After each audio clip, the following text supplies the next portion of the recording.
السلام علیکم ورحمۃ اللہ وبرکاتہ۔ ہم لوگ پچھلے کچھ عرصے سے یہ کوشش کر رہے ہیں کہ جو کام ہے وہ نیچے جائے، بجائے اس کے کہ مرکز اور صوبے کام کریں، مقامی یونٹوں کو اس بات کے لیے تیار کیا جائے کہ وہ جمعیت علماء ہند کے پروگراموں کو روب عمل لائیں۔ تو اس کے لیے پچھلے 3 سالوں میں خاص طور سے کوشش کی گئی اور الحمدللہ اس کا خاطر خواہ نتیجہ برآمد ہونے لگا ہے۔ تو آپ دیکھیں گے دینی تعلیمی بورڈ ہو، درس قرآن کا سلسلہ ہو، درس حدیث کا سلسلہ ہو، اصلاح معاشرہ کے پروگرامز ہوں، تو یونٹوں کا قیام ہو اور کیلنڈر بنایا گیا ہے تاکہ یونٹیں اس پروگرام کے اس کیلنڈر کے مطابق ہفتہ واری اور ماہانہ مشورے کر سکیں، کیونکہ مشورہ ہوگا تو عمل درآمد بھی ہوگا، مشورہ ہی نہیں ہوگا تو عمل درآمد بھی نہیں ہوگا۔ بیٹھیں گے نہیں تو فیصلے نہیں کر پائیں گے، ضرورتوں کا ادراک، پریشانیوں کا ادراک بھی نہیں ہوگا۔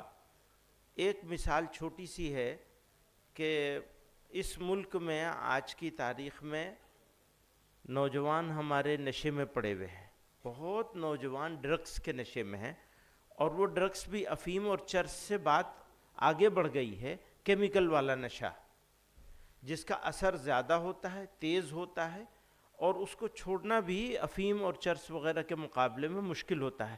اب افیم اور چرس کے نشے کو آرگینک نشہ کہا جانے لگا ہے، اسی وجہ سے کہ وہ نہایت خطرناک ہے۔ تو یہ ساری برائیوں سے اگر بچانا ہے، نوجوان کو بے راہ روی سے، پہلا مسئلہ وہ ارتداد کا ہے جس کا ابھی تذکرہ چل رہا تھا، اس سے بچانا ہے، برائیوں سے بچانا ہے، تو ہمیں جمعیت علماء کو گاؤں تو کام بس دعوے تک رہے گا، میدان میں نہیں اترے گا۔ تو یہ مجھے وہ کاغذ دیا جائے جس سے مجھے یہ معلوم ہو کہ کون کون سے صوبے ہیں۔ 3 صوبے اور کچھ اضلاع منتخب کیے گئے ہیں جن کو حضرت شیخ الہند اور شیخ الاسلام ایوارڈ دیا ہے۔ ضلعوں کو شیخ الاسلام اور صوبوں کو شیخ الہند ایوارڈ دیا جا رہا ہے۔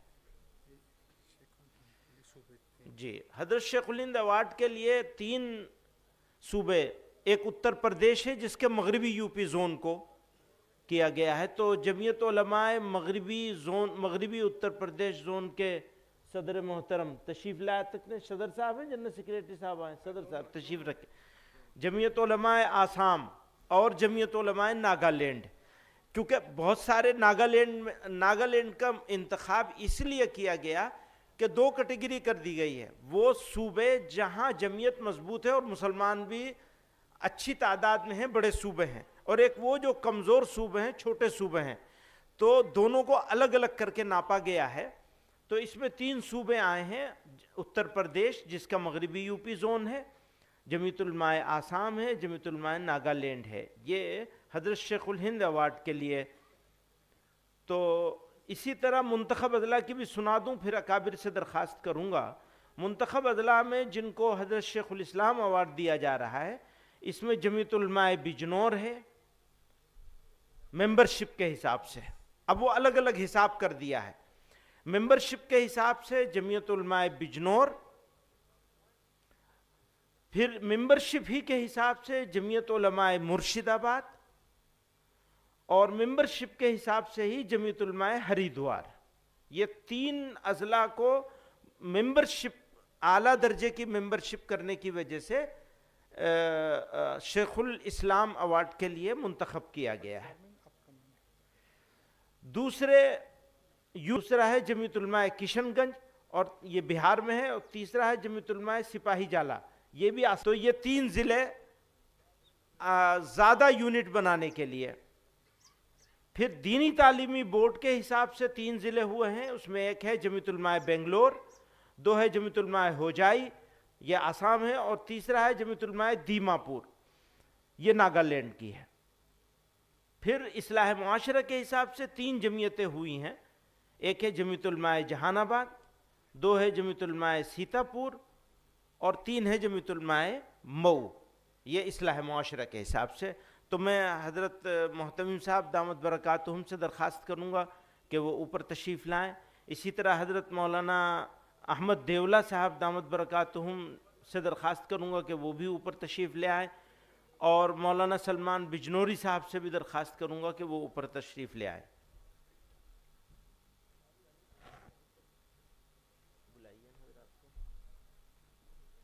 وہ کہاں ہیں؟ وہ منگوائیں ادھر ہے۔ تو پہلے صوبوں والا ہے نا؟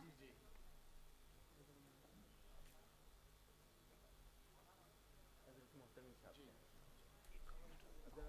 تھوڑا سا پیچھے ہو جائیں، مولانا آپ آگے آ جائیں۔ حضرت یہ آپ کے ہاتھ سے مولانا مغربی یوپی کو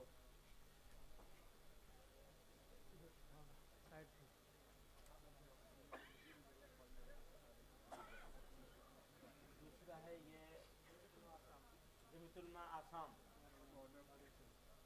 مولانا دیولہ صاحب، مفتی احمد دیولہ صاحب تشریف لائیے، آپ کے ہاتھ سے کروا دیں آسام کی۔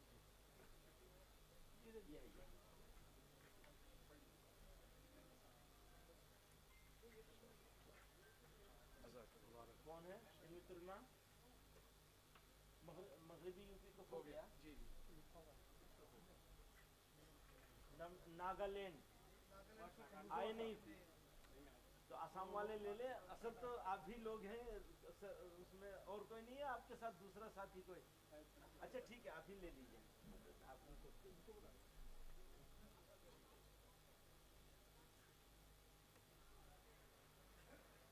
اب اضلاع کو لے آئے، حضرت تشریف لائیے آپ آگے۔ جمیعت علماء بجنور وہ آ رہے ہیں، ان کے آپ کو حضرت ان کی پیش کرنی ہے۔ بجنور اس طرف آئیے، اس طرف آئیے۔ بجنور والے آئیے جی، 4,28,000 ممبر سازی، چلے تشریف لے چلیں۔ جمیعت علماء مرشد آباد، جمیعت علماء مرشد آباد کوئی صاحب ہیں؟ ہاں آئیے تشریف لائیے۔ مولانا اچھا ہے، آپ ہی کے حق ہے۔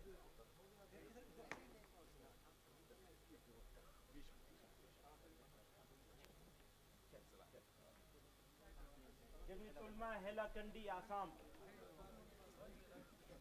نہیں آپ بھی کر لیں، ایک ہی بات ہے، اصل میں وہ ضلع والوں کے زیادہ وہ کرنا چاہتے ہیں تو آپ کے ہاتھ سے آپ ہی لے لیجیے۔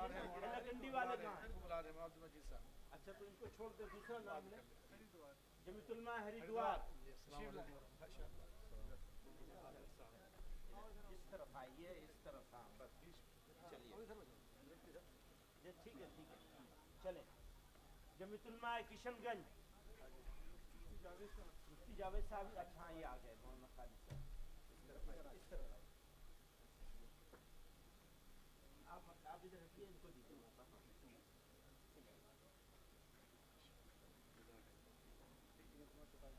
جمیعت علماء سپاہی جالہ، یہ آگے مولانا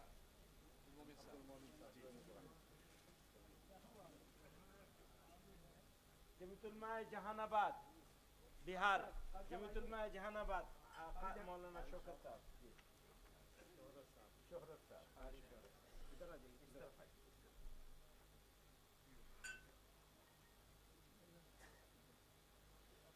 جمیعت علماء سیتا پور، جمیعت علماء سیتا پور، جی کوئی بات نہیں، آپ ہی لے لیجیے۔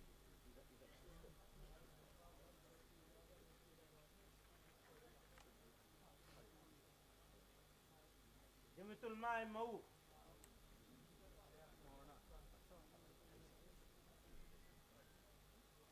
ہو گیا۔ جمیعت علماء بنگلور، بھائی جلدی جلدی کریں جی۔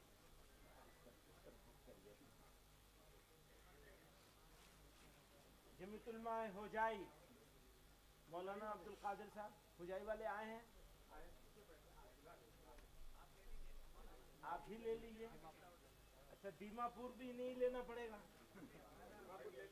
نہیں، ایک اور ہے جمیعت علماء، یہ ضلع کا ہے، وہ صوبے کا تھا۔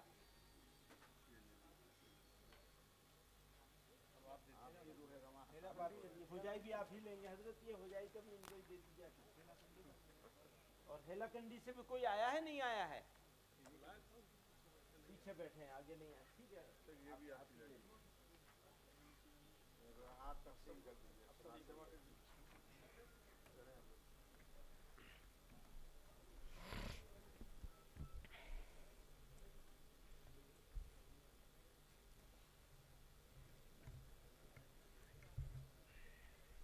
تو رکھنا مشکل ہو رہا ہے اس کا،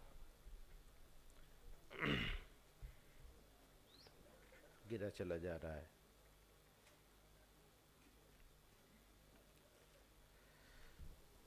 الحمد لله نحمده ونستعينه ونستغفره ونؤمن به ونتوكل عليه ونعوذ بالله من شرور أنفسنا ومن سيئات أعمالنا،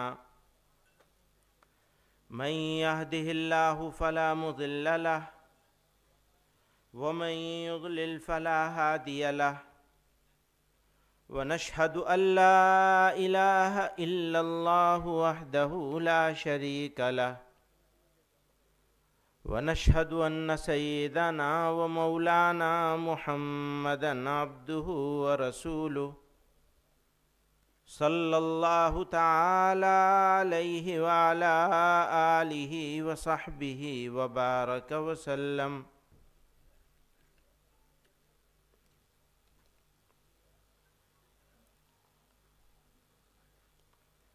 بزرگان محترم، معزز علماء کرام، محترم اراکین جمعیت،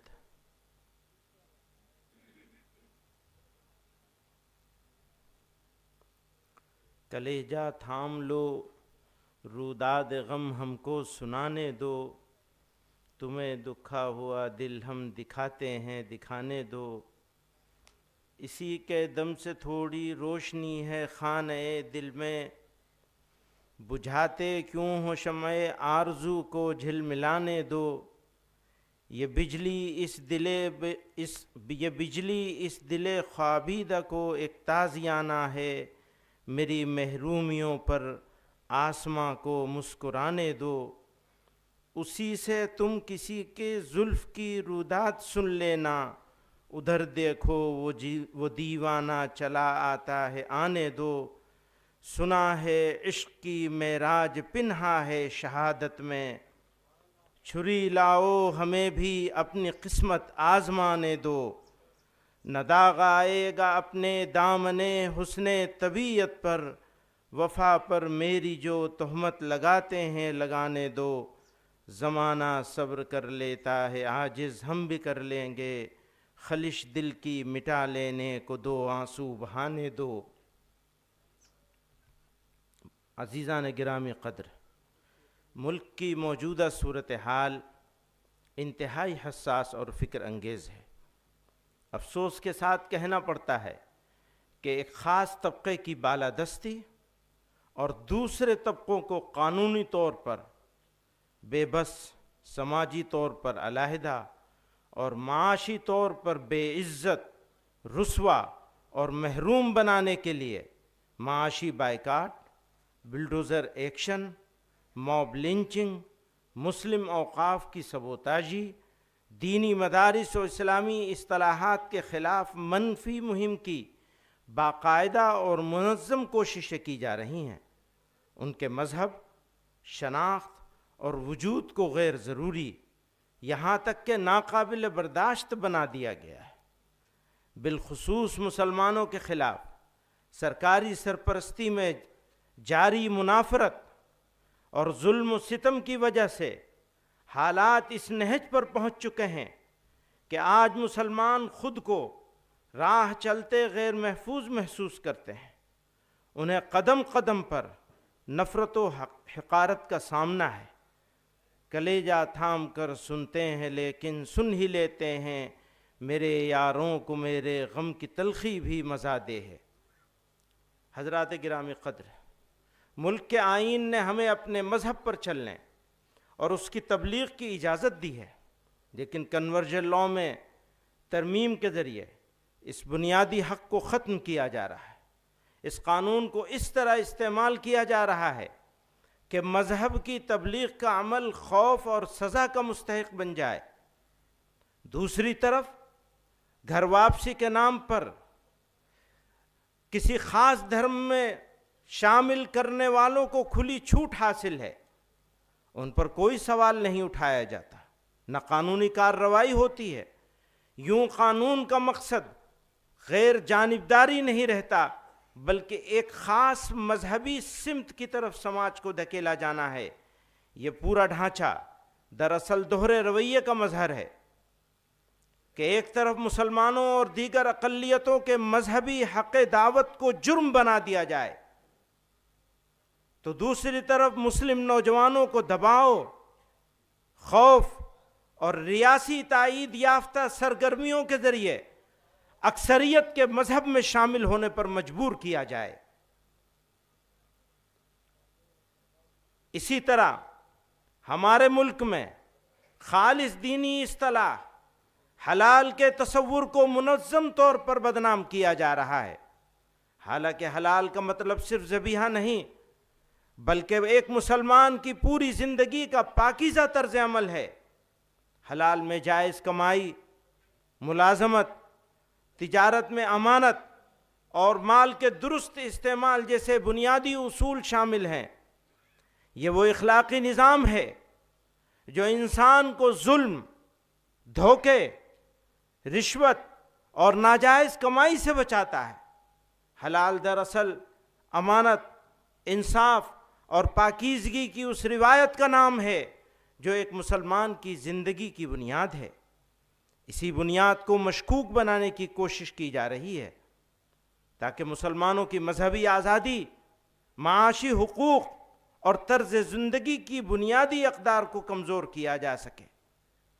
مجرم ہیں ہمیں، ان کے گنہگار ہمیں ہیں، وقت آئے تو مرنے کو بھی تیار ہمیں ہیں، پھولوں کے لیے سینہ ہمارا ہی سپر ہے، اس صحن چمن کے در و دیوار ہمیں ہیں، مشہور جو ایک قافلے اہل جنوں ہیں، اس قافلے کے قافلہ سالار ہمیں ہیں۔ وقف ایک دینی معاملہ ہے۔ مسلمان آخرت کے ثواب کی غرض سے اپنی جائیداد وقف کرتے ہیں۔ یاد رکھیے کہ یہ اوقاف کسی بادشاہ یا حکومت کی ملکیت نہیں ہے، ان میں سے اکثر عام مسلمانوں کی وقف کردہ ہے۔ ہمارے ملک میں وقف جائیدادوں کی کثرت اس بات پر دلالت کرتی ہے کہ دین اسلام نے انسانوں کی خیر خواہی اور فلاح و بہبود پر کتنا زور دیا ہے، اور مسلمانوں نے کس قدر فراخ دلی کے ساتھ اللہ کی رضا اور صدقہ جاریہ کے لیے اپنی جائیدادیں وقف کی ہیں۔ یہ وقف ہمارے بزرگوں کی وراثت ہے، آج ہم اسے اس طرح ضائع ہوتے نہیں دیکھ سکتے۔ ہم دہائیوں سے اس کے خرد برد ہونے اور اس پر ناجائز قبضے کی شکایت کرتے رہے ہیں۔ جمعیت علماء ہند نے حکومتوں سے بارہا مطالبہ کیا ہے کہ وقف جائیدادوں کا انتظام و انصرام SGPC کے طرز پر کیا جائے، لیکن حکومتوں نے کچھ توجہ نہیں دی، نہ صرف وقف کی بدحالی کا تماشا دیکھتی رہی بلکہ وقف کو برباد کرنے کی منظم کوششوں کا حصہ بنتی رہیں۔ اس پر مزید ظلم یہ ہوا کہ موجودہ حکومت نے نئے قانون کے ذریعے وقف کے مقاصد اور اس کی منشا کو نقصان پہنچایا ہے۔ جمعیت علماء ہند نے JPC میں جا کر اس کی مخالفت کی۔ ہم یہ صاف کر دینا چاہتے ہیں کہ حکومتیں ہمارے مذہبی معاملات میں مداخلت نہ کریں، ورنہ ہم لڑیں گے اور آخری دم تک لڑتے رہیں گے۔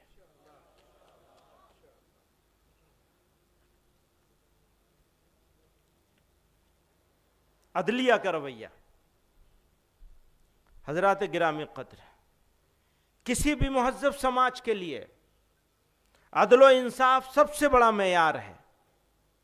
عدل و انصاف کے بغیر بڑی سے بڑی ریاست اور بڑے سے بڑا ملک باقی نہیں رہ سکتا۔ ہر حکمراں کا اولین فرض اپنی رعایا کو انصاف فراہم کرانا ہے. ملک میں امن و امان کا قیام اور جرائم سے پاک معاشرے کی تشکیل انصاف کے بغیر ہو نہیں سکتی، ہو ہی نہیں سکتی. لیکن افسوس کے ساتھ یہ کہنا پڑتا ہے کہ گزشتہ کچھ عرصے سے بالخصوص بابری مسجد، طلاق ثلاثہ جیسے بہت سے مسئلوں پر فیصلے کے بعد یہ تاثر عام ہو رہا ہے کہ عدالتیں حکومتوں کے دباؤ میں کام کر رہے ہیں. اقلیتوں کے آئینی حقوق اور دستور کے بعض بنیادی اصولوں کی تشریح کی ایسی مثالیں سامنے آئی ہیں جنہوں نے عدالتوں کے کردار پر سوالیہ نشان لگا دیا ہے. موجودہ وقت میں عبادت گاہ ایکٹ کو نظر انداز کرتے ہوئے گیان واپی اور متھرا کے مقدمات کو قابل سماعت قرار دینے کا فیصلہ بھی اس کی ایک واضح مثال ہے. یاد رکھیے، سپریم کورٹ اس وقت تک ہی سپریم کہلانے کا مستحق ہے جب تک آئین کی پابندی کرے، قانون کے حقوق کا خیال رکھے. اگر ایسا نہ کرے تو وہ اخلاقی طور پر بھی سپریم کہلانے کا حقدار نہیں ہے. تھوڑی تکلیف، اب جب عدالتوں کے بارے میں بات کر رہے ہیں تو مجھے یہ کہنا ضروری ہے، تھوڑی تکلیف رسن پھر تھوڑی سی تکلیف دار. ہمیں تیار ہونا پڑے گا. تھوڑی تکلیف رسن پھر تھوڑی سی تکلیف دار، اس کے بعد اے دوستو آرام ہی آرام ہے. اپنی ہی بستی میں ہم سے، اپنی ہی بستی کے لوگ، اپنی ہی بستی میں ہم سے، اپنی ہی بستی کے لوگ پوچھتے ہیں کون سی بستی کے ہو، کیا نام ہے.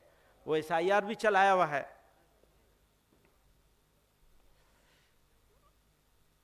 ایک بہت اہم معاملہ ہے،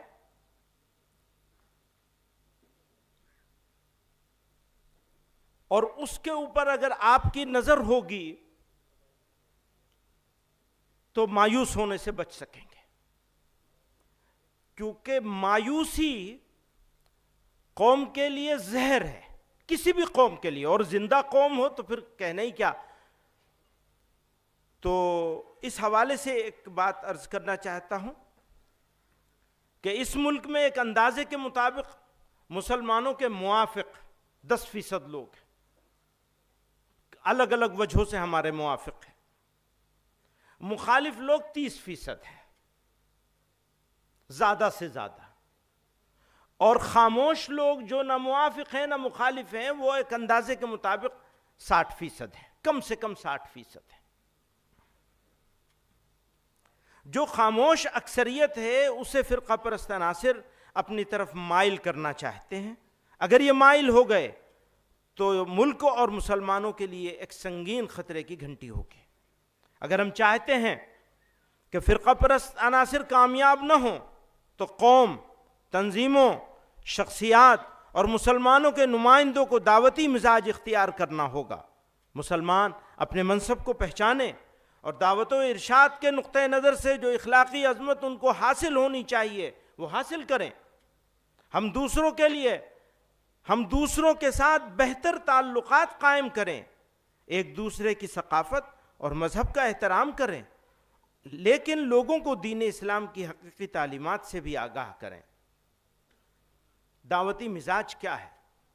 قرآن کریم سے رہنمائی ملتی ہے کہ جب آپ صلی اللہ علیہ وسلم کے حق و صداقت اور محبت و ہمدردی کے جواب میں مشرکین مکہ کی طرف سے ظلم و ستم، جبر و تعدی، وحشت و بربریت، بدخلقی اور بہیمیت پیش کی جاتی تھی تو اس وقت حق تعالی جل مجدہ نے رہنمائی فرمائی.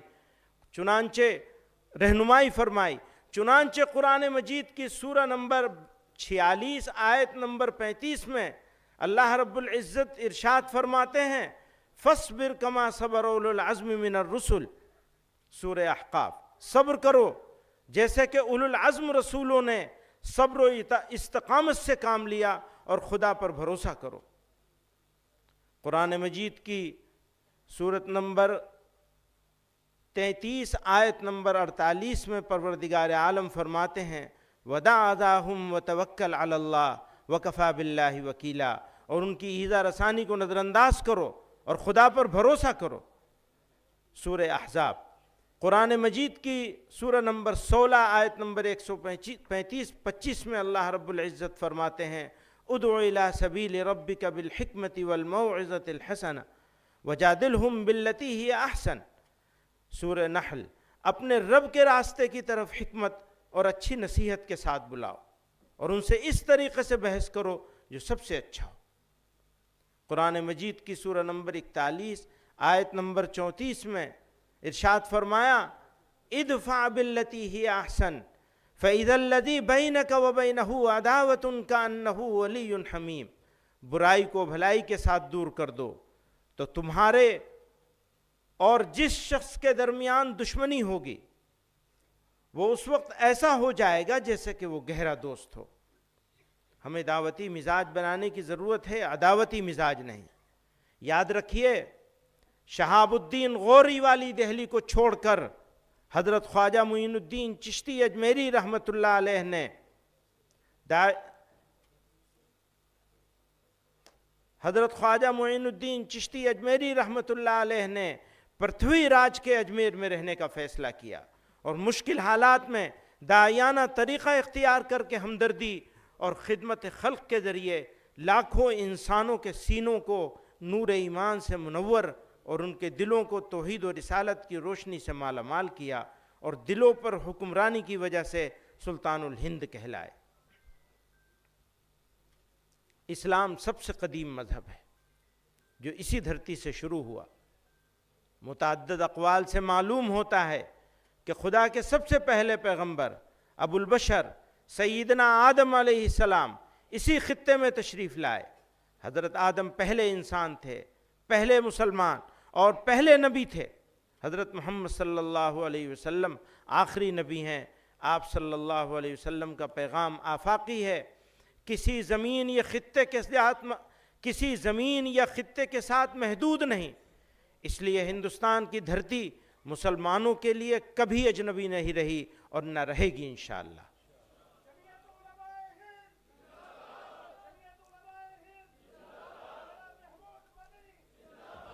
حضرت مولانا احتشام الحق کاندھلوی رحمہ اللہ نقل کرتے ہیں 1947 کے فسادات میں جناب مولانا ظہیر الحسن صاحب کی تعزیت میں حضرت مدنی رحمۃ اللہ علیہ کاندھلہ تشریف لائے اور ارشاد فرمایا ہمت اور استقلال کے ساتھ ہندوستان میں جمے رہو۔ مدینہ منورہ میں میرے ذاتی مکانات بھی ہیں اور بھائی بھتیجے بھی، مجھے ہندوستان میں رہنے کی کوئی خاص ضرورت نہیں، پھر بھی میں نے طے کر لیا ہے کہ ہندوستان نہیں چھوڑوں گا، اس لیے کہ مخلوق خدا کی جو خدمت یہاں رہ کر انجام دے سکتا ہوں وہ مدینہ منورہ میں نہیں ہو سکتی۔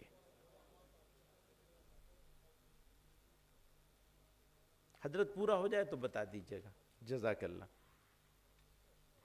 اس لیے کہ مخلوق خدا کی جو خدمت یہاں رہ کر انجام دے سکتا ہوں وہ مدینہ منورہ میں نہیں ہو سکتی۔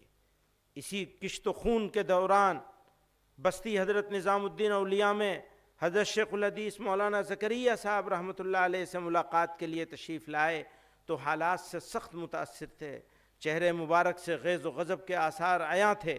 آپ نے بھررائی ہوئی آواز میں فرمایا میں نے تو ہندوستان میں مرنے کا فیصلہ کر لیا ہے۔ جہاد، اسلام اور مسلمانوں کے دشمنوں نے اسلام کی مقدس اصطلاحات مثلا جہاد کے لفظ کو ایک گالی، فساد اور وائلنس کا ہم نام بنا دیا ہے۔ لو جہاد، لینڈ جہاد، تعلیم جہاد، تھوک جہاد وغیرہ جیسے جملے استعمال کر کے مسلمانوں کی سخت دل آزاری اور ان کے مذہب کی توہین کی جا رہی ہے۔ افسوس کا مقام ہے کہ حکومت اور میڈیا میں بیٹھے ذمہ دار افراد بھی اس طرح کے الفاظ استعمال کرنے میں کوئی شرم محسوس نہیں کرتے اور نہ ایک کمیونٹی کی دل آزاری کی پرواہ کرتے ہیں۔ پرواہ کیا کریں گے؟ یہ تو اس کمیونٹی کی دشمنی میں کرتے ہیں۔ یہ تو پرانے دور سے چلا آ رہا ہے کہ کہیں بھی دہشت گردانہ عمل پیش آ جائے تو اس کو جہاد کا نام دے کر اسلام اور مسلمانوں پہ تانے، تہمتیں اور ناحق الزام عائد کیے جاتے ہیں۔ یہ واضح ہونا چاہیے کہ اسلام میں جہاد ایک مقدس دینی فریضہ ہے۔ جہاد قرآن میں کئی معنوں کے لیے استعمال ہوا ہے، لیکن جس معنی کے لیے بھی استعمال ہوا ہے، فرد سے لے کر سماج و انسانیت کی بھلائی، ان کی سربلندی اور ان کی عزت و وقار کے قیام کے لیے ہوا ہے۔ جہاں جنگ و قتال کے معنی میں استعمال ہوا ہے، وہ بھی ظلم و فساد کے خاتمے اور انسانیت کی بقا کے لیے ہے۔ اس لیے جب جب ظلم ہوگا تب تب جہاد ہوگا۔ میں اس کو دوبارہ کہتا ہوں، جب جب ظلم ہوگا تب تب جہاد ہوگا۔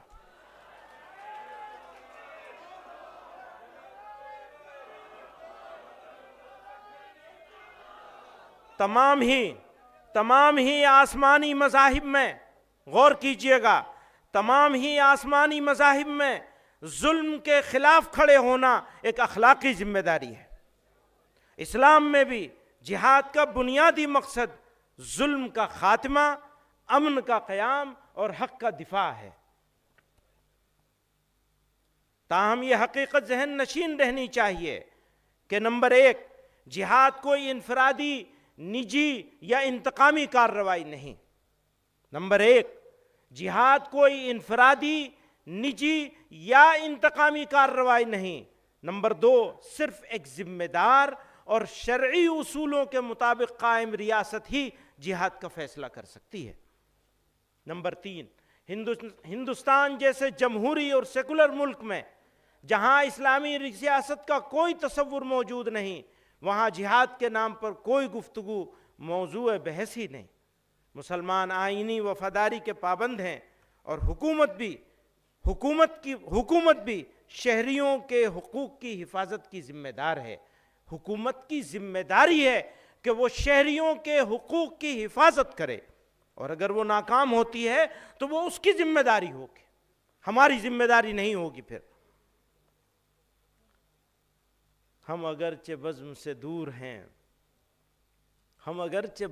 دور ہیں، ہمیں رنگ ہیں، ہمیں نور ہیں۔ ہم اگر نہ دیں گے لہو انہیں، وہ چراغ کیسے جلائیں گے؟ وہ تو کچھ اور سمجھ رہے ہیں، ہم یہ سمجھ رہے ہیں ہم اگر نہ دیں گے لہو انہیں، وہ چراغ کیسے جلائیں گے؟ نہ اتنا چھیڑ کر اے وقت دیوانہ بنا ہم کو، ہوئے دیوانے ہم تو سب کو دیوانہ بنا دیں گے۔ نہ جانے کتنے دل بن جائیں گے ایک دل کے ٹکڑے سے، نہ جانے کتنے دل بن جائیں گے ایک دل کے ٹکڑے سے، وہ توڑیں آئینہ ہم آئینہ خانہ بنا دیں گے۔ مشکلات و مصائب، یہ درست ہے کہ ہمارے سامنے مشکلات اور پریشانیاں ہیں، اور بسا اوقات مشکلات کی بے شمار فوجوں کو دیکھ کر ہم اپنے مستقبل سے مایوس ہوتے ہیں، لیکن آپ صرف اپنے اوپر نہیں بلکہ پورے عالم انسانیت پر نظر ڈالیے۔ کیا دنیا میں آج کوئی زندہ قوم ایسی بھی ہے جو مشکلات میں محصور نہ ہو؟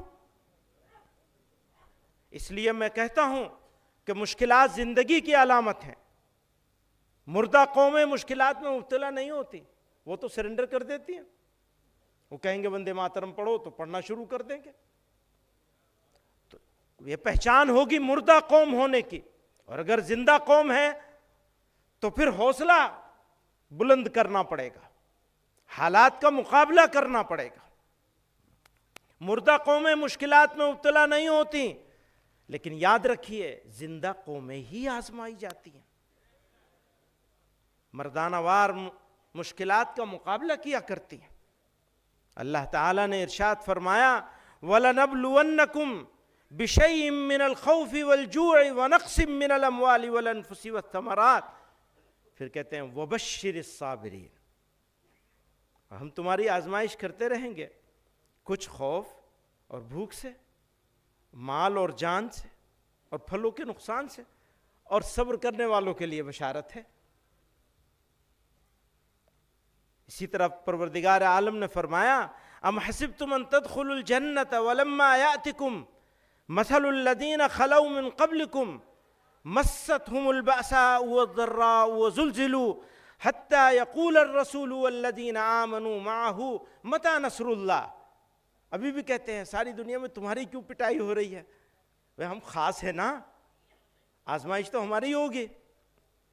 کیا تم یہ گمان رکھتے ہو کہ جنت میں داخل ہو جاؤ گے؟ درا حال ہے کہ تم پر ان لوگوں کے حالات پیش نہیں آئے جو تم سے پہلے گزر چکے ہیں. انہیں تنگی اور سختی پیش آئی، انہیں ہلا ڈالا گیا، یہاں تک کہ پیغمبر اور جو لوگ ان کے ہمراہ ایمان لائے تھے بول اٹھے کہ اللہ کی مدد کب آئے گی؟ سن رکھو، اللہ کی امداد یقیناً قریب ہے انشاءاللہ. تفسیر ماجدی جلد اول صفحہ 400.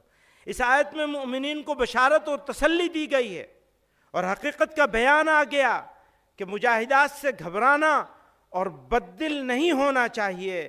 مصائب میں الجھ کر مسکرانا میری فطرت ہے، مجھے ناکامیوں پر اشک برسانا نہیں آتا. گلستان میں شریک صحبت اہل چمن ہم ہیں، بس اتنی بات پر کیوں قابل دار و رسن ہم ہیں. جواب ظلم دیتی جا رہی ہے اپنی مظلومی، ادھر تلوار رنگی ہے ادھر رنگی کفن ہم ہیں. خزاں سے کب کی بنیادیں گلستاں گر چکی ہوتی، خزاں سے کب کی بنیادیں گلستاں گر چکی ہوتی، مگر یہ خیریت ہے زیر دیوار چمن ہم ہیں. اگرچہ بزم میں ہم بھی ہیں، اگرچہ بزم میں ہم بھی ہیں، لیکن فرق کتنا ہے، وقار انجمن تم ہو وبال انجمن ہم ہیں.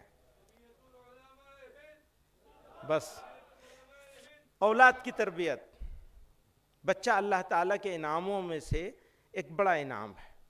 اللہ تعالیٰ نے ارشاد فرمایا المال والبنون زینت الحیات الدنیا. اس لیے اولاد دنیا کی زینت اللہ کی طرف سے عطا کردہ ایک گفٹ ہے، ایک تحفہ ہے. لیکن دوسری طرف اللہ تعالیٰ نے اسے آزمائش بھی قرار دیا ہے.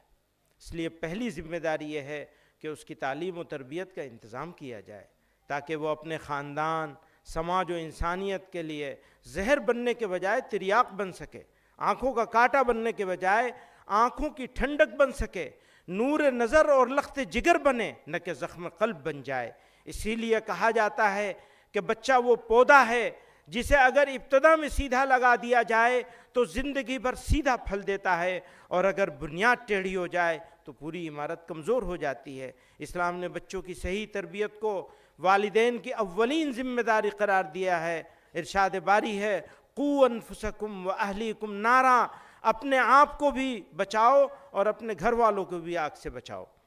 والدین کا فرض صرف یہ نہیں ہے کہ بچے کو اسکول بھیج دیں، بلکہ ان کے کردار، عادتوں، زبان، سچائی، دیانت، ادب، وقت کی قدر اور عبادات کی پابندی کی نگرانی بھی ہے. ان کے دین کی حفاظت کے لیے تدبیر اختیار کرنا بھی والدین کی ذمہ داری ہے. اس کے لیے ان کو مکتب کی تعلیم بھی دلائی جائے. یاد رکھیے کہ جو بچے اپنی تعلیم کے ساتھ اخلاق سیکھتے ہیں وہ آگے چل کر والدین کا سہارا، خاندان کی عزت اور قوم کی طاقت بنتے ہیں.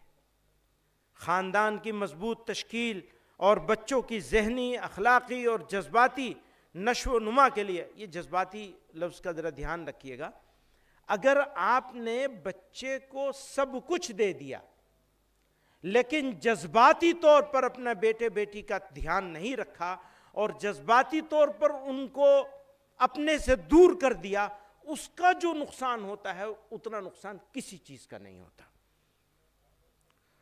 جذباتی نشو و نما کے لیے خوشگوار اور پرسکون گھریلو ماحول بنیادی ستون کی حیثیت رکھتا ہے. ایسا ماحول تب پیدا ہوتا ہے جب گھر کے افراد محبت، احترام اور تحمل کے ساتھ رہیں. ایک بھائی اپنے بھائی کے ساتھ اچھا معاملہ کرتا ہے، اگر وہ اچھا معاملہ اپنے بھائی کے ساتھ کرنے کا روادار نہیں ہے، بھائی یا بہن کے ساتھ، تو وہ کیسے امید کرے گا کہ اس کی اولاد آپس میں ایک دوسرے کے ساتھ محبت اور احترام سے رہیں گے؟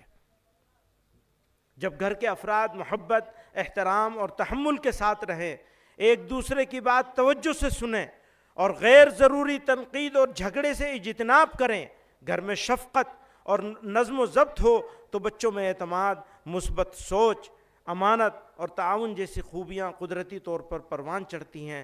تربیت کا سب سے مؤثر آغاز گھر سے ہوتا ہے۔ والدین کا کردار یہاں سب سے اہم ہے، کیونکہ بچے انہی کو اپنا پہلا نمونہ بناتے ہیں۔ اس لیے شادی سے قبل ازدواجی تربیت اور شادی کے بعد والدین کی تربیت نہایت ضروری ہے، تاکہ وہ خاندان کو محبت، حکمت اور سمجھداری کے ساتھ سنبھال سکیں۔ جب گھر تعلیم و تربیت کا سرچشمہ بن جائے تو ایسے ماحول میں پروان چڑھنے والا بچہ خود بھی ایک متوازن، باکردار اور صالح انسان بنتا ہے، جو مستقبل میں ایک بہتر معاشرے کی بنیاد رکھتا ہے۔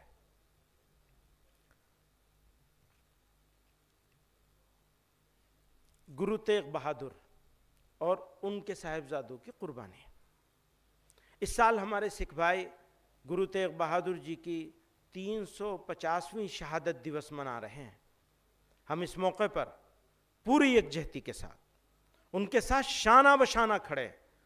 گرو تیغ بہادر گرو نانک کی بھکتی روایت کے جانشین اور اس دھرتی کے روشن چراغ تھے، لیکن افسوس ہے کہ کچھ فرقہ پرست عناصر کی طرف سے گرو تیغ بہادر اور صاحبزادوں کی شہادت کو ایسے رنگ میں پیش کیا جا رہا ہے جس کا مقصد سکھ روایت کی قدر نہیں، بلکہ تاریخ کو مسخ کر کے ایک نئے فرقہ وارانہ نیریٹو کو جنم دینا ہے۔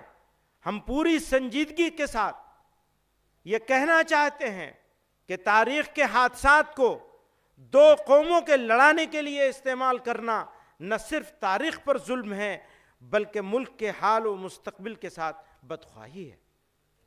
آج جمیعت علماء ہند کے اس پلیٹ فارم سے صاف صاف اور دو ٹوک الفاظ میں اس حقیقت کا اظہار کرنا چاہتے ہیں کہ تاریخ کے وہ واقعات جن کے نتیجے میں گرو صاحب کے کمسن صاحبزادگان کے قتل کا دردناک حادثہ پیش آیا تھا، وہ ظلم اور ناانصافی پر مبنی تھے۔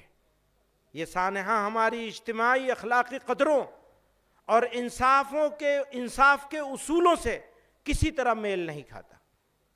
اسی کے ساتھ یہ وضاحت بھی ضروری ہے کہ مغلوں کی حکومت کو اسلامی حکومت قرار دینا، مغلوں کی حکومت کو اسلامی حکومت قرار دینا تاریخی حقائق کے منافی ہے۔ مغل دور حکومت میں جو جنگیں ہوئیں وہ مذہبی بنیادوں پر نہیں بلکہ زیادہ تر سیاسی اقتدار سے متعلق تھیں۔ انہوں نے جہاں غیر مسلموں، سکھوں اور مختلف مقامی طاقتوں کے ساتھ لڑائیاں لڑیں، وہیں خود مسلم حکمرانوں کے ساتھ بھی سخت معرکے کیے اور انہیں سزائیں بھی دیں۔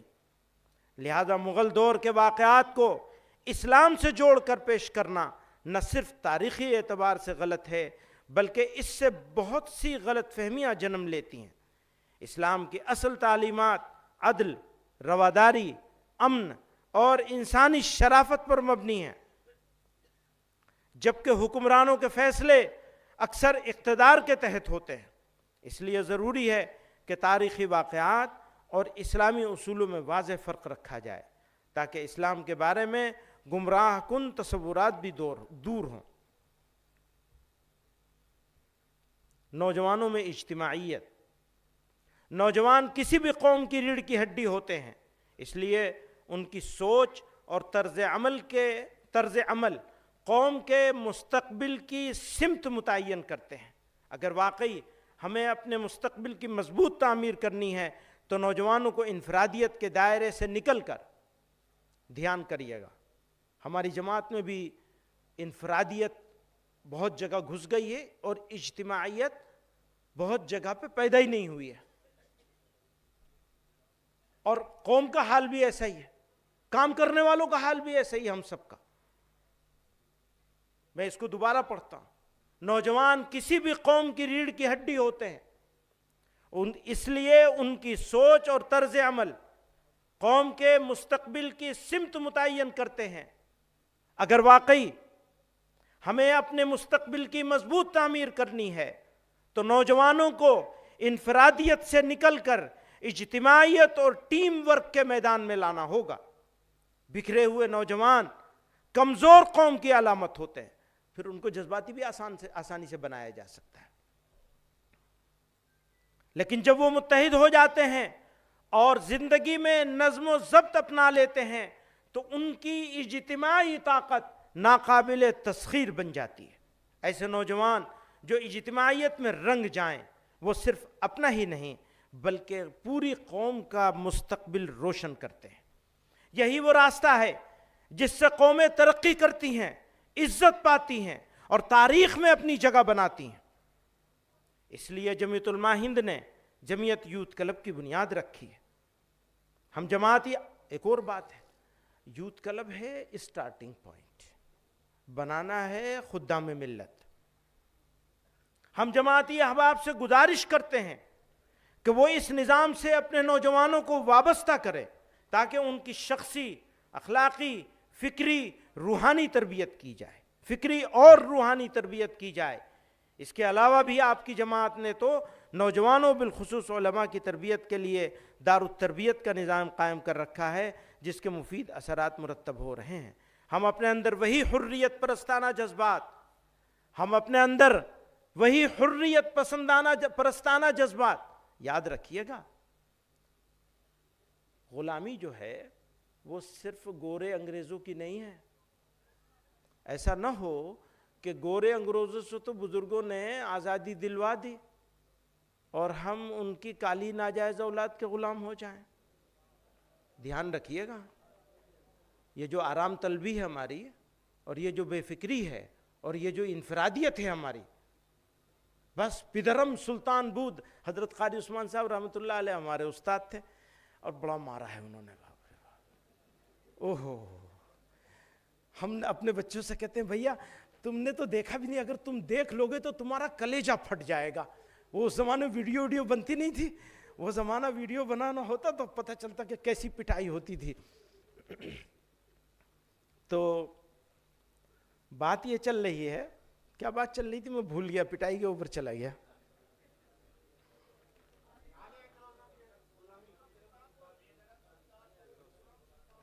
ہاں، جب وہ بہت ناراض ہوتے تھے، ہاں بس پدرم سلطان بود، میرا باپ تو بادشاہ ہے تو مجھے کیا ضرورت ہے کچھ کرنے کی، صاحبزادگیت نکالنے کے لیے۔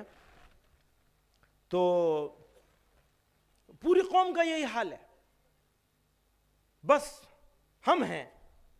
ارے بھائی ہم ہو تو کیا ہو تم، انفن فی الماء و استن فی السماء، اس سے بھی گھٹیا جگہ کوئی ہو سکتی ہے تو وہاں ہماری ناک ہے۔ صحیح بات ہے، واقعی ہمارا حال تو ایسا ہی ہے۔ اب بدلے گا کیسے یہ حال؟ کیا ہماری انفرادیت کے ذریعے بدل جائے گا یا اجتماعیت کے بدلے گا؟ میں نے پچھلی مرتبہ یہ عرض کیا تھا کہ اس اجتماعیت کی روح کو بڑھانے کے لیے، نوجوانوں کو آگے لانے کے لیے، کام کے لوگوں کو متحرک اور فعال بنانے کے لیے، اس کا بالکل دوسرا مطلب سمجھ لیا گیا۔ میری کوئی تجویز نہیں ہے، پچھلے سال تھی تجویز، ابھی کوئی تجویز نہیں ہے، تو اب یہ اطمینان تو رکھیے کہ تردید کی ضرورت نہیں پڑے گی۔ میری کوئی تجویز نہیں ہے، میری تو اپنا دامن آپ لوگوں کے سامنے، اپنے بڑوں بزرگوں اکابر کے سامنے پھیلا کر ایک ہی تمنا ہے، الہ العالمین یہ جو ہیرے ہماری قوم میں موجود ہیں، ہمارے سماج میں موجود ہیں، ہماری جماعت میں موجود ہیں، پروردگار عالم ہمیں ایسی توفیق دے دے کہ ہم ان کو تراش کر حقیقی معنوں میں ہیرا بنا سکیں۔ آپ کی نظر ہوگی، یہ اکابر یہاں موجود ہیں، ان کی نظر ہوگی نوجوانوں پر، ان کی سرپرستی میں انہیں کام کرنے کا موقع ملے گا تو انقلاب آئے گا، ورنہ وہی گھسا پیٹا ایک چلتا رہے۔ ہاں تو یہ تو زندگی بھر کے لیے صدر محترم ہو گئے، مثلا محمود صاحب صدر ہو گئے، اب یہ صدر رہیں گے، اب اطمینان رکھو، نئے افراد کو تیار کرنے کی کوئی ضرورت نہیں ہے، بالکل کوئی ضرورت نہیں، ہو گئے بس ٹھیک ہے۔ اب جب یہ مریں گے تب دیکھا جائے گا، اس کے بعد جھگڑا ہوگا، فلاں ہوگا، اور اس کے بعد پھر کسی کو لایا جائے گا، اور پتہ نہیں اس وقت آپ اکابر موجود ہوں گے نہیں ہوں گے، ابھی تو آپ موجود ہیں، آپ لائیں گے کسی کو اور وہ ٹھیک کام نہیں کرے گا تو اسے لات مار کے نکال دیں گے کان پکڑ کے، دوسرے کو لائیں گے۔ اس طرح افراد تیار ہوں گے ہر سطح پہ، ضلع، صوبہ اور مقام۔ وہ جو انفرادیت ہے ہماری مولانا، اس انفرادیت کو اجتماعیت میں تبدیل کرنا ہے، اس انفرادیت کو اجتماعیت میں تبدیل کرنے کے لیے ہمیں کثیر جہتی کوششیں کرنی ہوں گی. ان کوششوں کا یہ چھوٹا سا حصہ تھا جو میں نے تجویز پیش کی تھی. اگلی منتظمہ کے لیے تیار رہیے, میں اس کو پھر لاؤں گا, اس کے اوپر بحث ہوگی. ہم اکابر کی خدمت میں اپنی ٹوپی ان کے, اپنی پگڑی ان کے جوتوں میں رکھیں گے اور کہیں گے حضرت غور کر لیجئے ہماری بات پہ. ایک اور بات ہے, بار بار کہتا ہوں, پھر کہہ رہا ہوں آپ حضرات کی موجودگی میں, آپ حضرات کو بھی سنا دوں. بھیا ہم تو جمعیت علماء میں اس لیے نہیں آئے ہیں کہ چھوڑ کے بھاگ جائیں گے. پیٹھ پہ گولی نہیں کھائیں گے, گولی سینے پہ کھائیں گے, یاد رکھنا. نعرہ تکبیر. انشاءاللہ اپنی ساری کمزوریوں خرابیوں کا اقرار کرتے ہوئے یہ کہنا چاہتے ہیں, آپ لوگوں سے یہ سیکھا ہے کہ گولی کھائیں گے تو سینے پہ کھائیں گے, پیٹھ پہ نہیں کھائیں گے انشاءاللہ. اور ہمارا جنازہ نکلے گا تو جمعیت علماء کا جھنڈا ہوگا اس پہ انشاءاللہ. نعرہ تکبیر. اب جمعیت علماء ہند, جمعیت علماء ہند حضرت مولانا محمود اسعد مدنی. ارے بھائی کیا کر رہے ہو, بات تو کر لینے دو, بہت لمبی بات ہو گئی میری. تو بھاگنے کی تیاری کچھ نہیں ہے, جانا کہیں نہیں ہے, نہ جائیں گے نہ آپ لوگوں میں سے کسی کو جانے دیں گے. کوئی یہ سوچتا ہو کہ کوئی چلا جائے گا عہدہ نہ ہونے کی وجہ سے, یہ کیسے ہوگا؟ جن کے پاس عہدہ ہے وہ اپنے تربیت یافتہ لوگوں کو اپنی حیات مبارک میں اپنے ہاتھ سے اس جگہ پہ بٹھائیں گے اور اس کی سرپرستی کریں گے, ہاتھ پکڑ کے آگے چلائیں گے. یہ تجویز ہے, یہ تو ہٹانے کی تجویز نہیں ہے. میں جو بات میں کہتا ہوں, یہ کہہ رہا ہوں, یہ میری بات نہیں ہے, یہاں موجود سب ذمہ داروں کی بات ہے, چاہے وہ صرف بحیثیت منبر کے ذمہ دار ہوں. عمارت کی وہ اینٹ جو نظر آ رہی ہے وہ بہت قیمتی ہوتی ہے, لیکن جو نظر نہیں آ رہی ہے بنیاد ہے وہ اس سے زیادہ قیمتی ہوتی ہے. تو میں تو آپ کی ترجمانی کر رہا ہوں. یہ کہہ کر کے کہ میرے جنازے پر جمعیت کا جھنڈا ہوگا, یہ میرا نہیں آپ کا ہے جذبہ. آپ مریں گے تو جمعیت علماء کے جھنڈے کے ساتھ مریں گے, اس کے بغیر نہیں مریں گے. نہ کوئی بھاگے گا ہم میں سے پیٹھ دکھا کے انشاءاللہ, کیسے بھی حالات ہوں. انہوں نے ان کا سورج نہیں ڈوبتا تھا, ان سے ٹکر لی تھی, جیلوں کو آباد کیا, پھانسی کے پھندوں کو چوما ہے. تو کیا اس تسلسل کو چھوڑ دیں گے؟ اس بات سے ڈر جائیں گے کہ پابندی لگ جائے گی ہماری جماعت کے اوپر؟ ڈرو گے؟ نہیں ڈریں گے. کچھ بھی ہو جائے حالات, مقابلہ کریں گے انشاءاللہ. قائد کے فرمان پر. کون صاحب ہیں یہ بھائی؟ بات کر لینے دو, بات کا تسلسل ٹوٹ جاتا ہے, بات نہیں وہ ہو پاتی ہے. ایک بہت ضروری بات ہے, اسی کے ضمن میں اس بات کو کہہ کے ختم کر دوں گا. ہم لوگوں نے بارہا یہ بات کہی ہے, ہمارے بہت سارے اکابر نے یہ بات سنی ہوگی, اور بہت سے اکابر بھی اس بات کو کہتے ہیں, خصوصاً حضرت محتمی صاحب دامت برکاتہم. جیسے دینی تعلیمی بورڈ ہے, ہم دینی تعلیمی بورڈ کے تحت مکاتب چلاتے ہیں. ہمارے بہت سارے ساتھی ہیں, کوئی نورانی مکتب چلاتا ہے, کوئی وفاق المکاتب کے تحت چلاتا ہے, کوئی دینیات کے ساتھ کام کرتا ہے, کوئی فلاں سے. میں سب لوگوں سے یہ عرض کرتا ہوں, اپنے ساتھیوں سے, بھائی اگر دینیات والے 50,000 مکتب چلا رہے ہیں مثلا, یا 1 لاکھ چلا رہے ہیں, تو 1 لاکھ مکتب میں جتنے بچے پڑھ رہے ہیں ان بچوں کو پڑھانے کی ذمہ داری سے ہم بری ہو گئے نہیں ہو گئے؟ تو وہ ہمارے مخالف ہیں یا معاون ہیں؟ وہ ہمارے معاون ہیں. ہمارا ان سے طریقے عمل میں دینیات سے کوئی اختلاف نہیں ہے, لیکن کسی کام کرنے والے سے ہمارا اختلاف ہو سکتا ہے. جمعیت میں بھی ہو سکتا ہے, جماعت میں بھی ہو سکتا ہے, کوئی اسلام کے نام پر ہے, کوئی کسی نام پر ہے. اگر کسی سے اختلاف ہے تو کیا اس کے اچھے کام بھی بیکار ہو گئے؟ ہم بچیوں کا اسکول بنانے کی بات کر رہے ہیں. ایک آدمی بچیوں کا, جیسا کہ حضرت مولانا سلمان صاحب فرما رہے تھے, بچیوں کا اسکول یا بچوں کا اسکول چلاتا ہے, اور وہ آدھے گھنٹے کے لیے حافظ جی کو بلاتا ہے, اور بلا کر وہ ناظرہ وادرہ کچھ 2-4 بچوں کو پڑھا دیا, کہہ دیا اسلامی ہو گیا.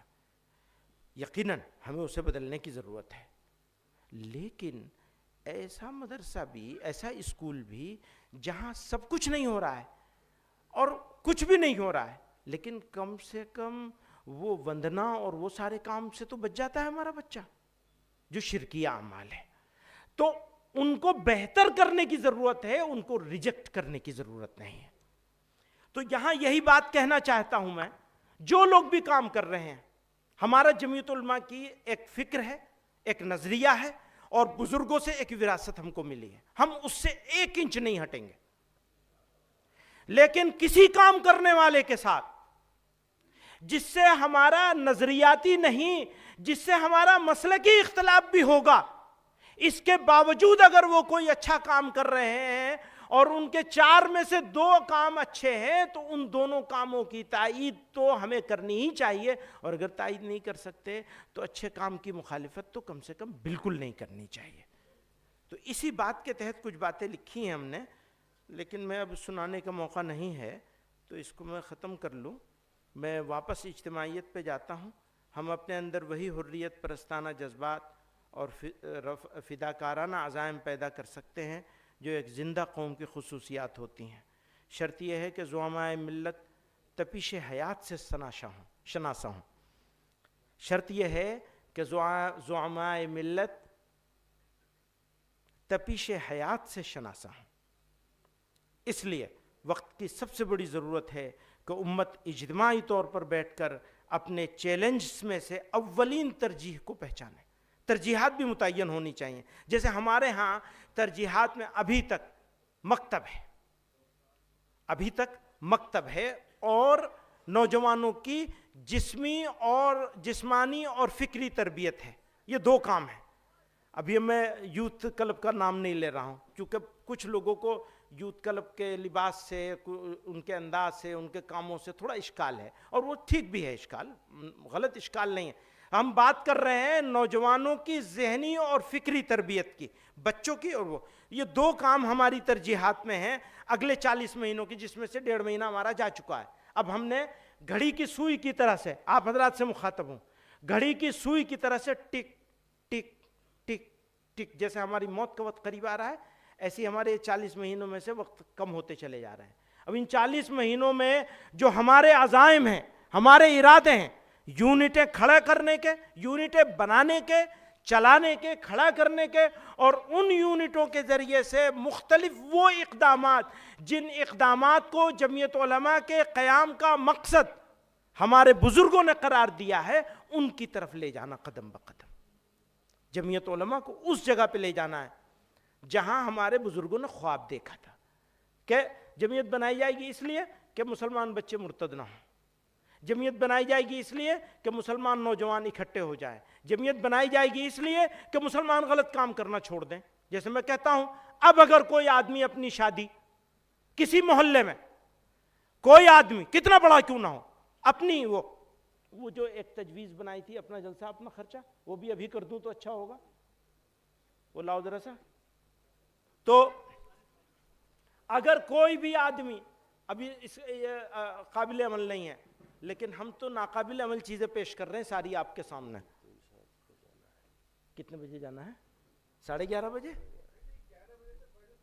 اچھا تو ٹھیک ہے، تشریف لائیے. حضرت محتمم صاحب دامت برکاتہم سے درخواست کرتا ہوں کہ حضرت تشریف لائیں. مجھے تھوڑی سی بات رہ گئی، کسی اور وقت پیش کروں گا انشاءاللہ.